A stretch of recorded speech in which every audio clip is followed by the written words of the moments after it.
یہ عاد کے بقایا میں سے تھے، اسی بنا پر انہیں عاد ثانیہ بھی کہا جاتا ہے۔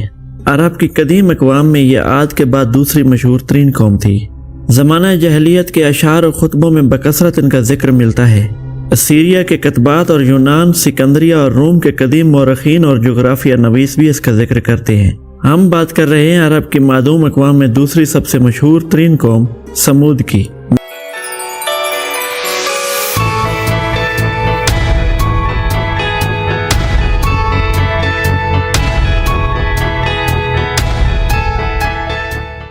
سیدنا مسیح علیہ السلام کی پیدائش سے کچھ عرصہ پہلے تک اس قوم کے کچھ بقایا موجود تھے۔ رومی مورخین کے مطابق یہ لوگ رومن فوج میں بھرتی ہوئے اور نبطیوں کے خلاف لڑے، جن سے ان کی پرانی دشمنی تھی۔ جیسا کہ ہم اپنی سابقہ ویڈیو جو عاد کے متعلق تھی اس میں بتا چکے ہیں کہ قوم عاد سیدنا نوح علیہ السلام کی چوتھی پشت سے تھے۔ ٹھیک اسی طرح یہ قوم بھی سیدنا نوح علیہ السلام کی چوتھی پشت سے تھے۔ فرق صرف اتنا ہے کہ وہ قوم عاد بن اوز بن ارم تھے اور یہ قوم سمود بن جشیر بن ارم بن سام بن نوح علیہ السلام تھے۔ ان کا اصل مسکن بھی جنوبی عرب میں احقاف کے آس پاس کا علاقہ تھا۔ قوم عاد کی تباہی کے بعد ان لوگوں نے یہ علاقہ ترک کر کے شمالی عرب میں الحجر کا علاقہ اختیار کیا۔ موجودہ زمانے میں یہ علاقہ مدینہ اور تبوک کے درمیان مدائن صالح کے نام سے مشہور ہے اور یہی سمود کا صدر مقام بھی تھا، جو قدیم زمانہ میں حجر کہلاتا تھا۔ اب تک وہاں ہزاروں ایکڑ رقبے میں وہ سنگین عمارتیں موجود ہیں جن کو آل سمود نے پہاڑوں کو تراش تراش کر بنایا تھا۔ سمود کی یہ عمارتیں ویسی ہی ہیں جیسے انڈیا میں ایلورا، اجنٹا اور کئی دوسرے مقامات پر پائی جاتی ہیں۔ اسی طرح کی کچھ عمارتیں اردن میں پیٹرا کے مقام پر بھی پائی جاتی ہیں، یعنی وہ پہاڑوں کو تراش کر ان کے اندر بڑی بڑی عالیشان عمارتیں بناتے تھے، جیسا کہ پہلے بیان ہوا ہے۔ مدائن صالح میں اب بھی ان کی کچھ عمارتیں جوں کی توں موجود ہیں۔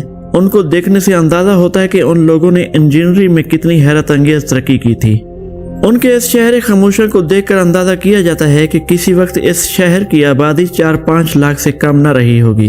جنوبی عرب، یمن اور حجاز سے جو تجارتی قافلے شام کو جاتے تھے انہی علاقوں سے گزرا کرتے تھے، اسی وجہ سے پورا عرب ان کا نام جانتا تھا۔ ان کی شوکت و حشمت کے قصے عرب میں عام تھے، بچہ بچہ ان کے نام سے واقف تھا۔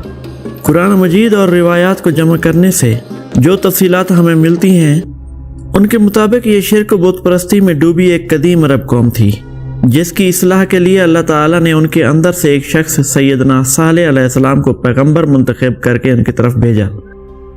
سیدنا صالح علیہ السلام نے اس گناہگار قوم کو وحدانیت کی دعوت دی اور پروردگار واحد کی طرف پکارا تو انہوں نے یہ کہہ کر انکار کیا کہ آپ تو ہماری ہی طرح کے انسان ہیں، اور ساتھ ہی ساتھ اللہ تعالیٰ سے نشانی کا مطالبہ بھی کیا۔ تو اللہ تعالیٰ نے ایک اونٹنی بطور نشانی بھیجی۔ اس بات کی صراحت کہیں نہیں ملتی کہ آیا یہ اونٹنی معجزتاً کسی چٹان سے نمودار ہوئی تھی یا اللہ تعالیٰ نے اسی قوم کے مویشیوں میں سے ایک اونٹنی کو بطور نشانی نامزد کر دیا۔ سیدنا صالح علیہ السلام نے قوم کو مخاطب کر کے کہا کہ یہ اونٹنی تمہارے لیے اللہ کی نشانی ہے، یہ آزادانہ تمہارے کھیتوں میں چرتی پھرے گی، اور ایک دن یہ اکیلی پانی پیے گی اور دوسرے دن پوری قوم کے جانور پانی پئیں گے۔ اس کو ہرگز نقصان نہ پہنچانا، اگر اس کو مارا یا نقصان پہنچایا تو عذاب الہی تم پر ٹوٹ پڑے گا۔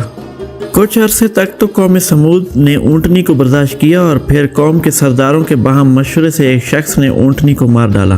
اگرچہ مارا ایک شخص نے تھا، لیکن چونکہ پوری قوم اس مجرم کی پشت پر تھی اور دراصل اس جرم میں وہ قوم کی مرضی کا اعلیٰ تھا، اس لیے الزام پوری قوم پر عائد کیا گیا۔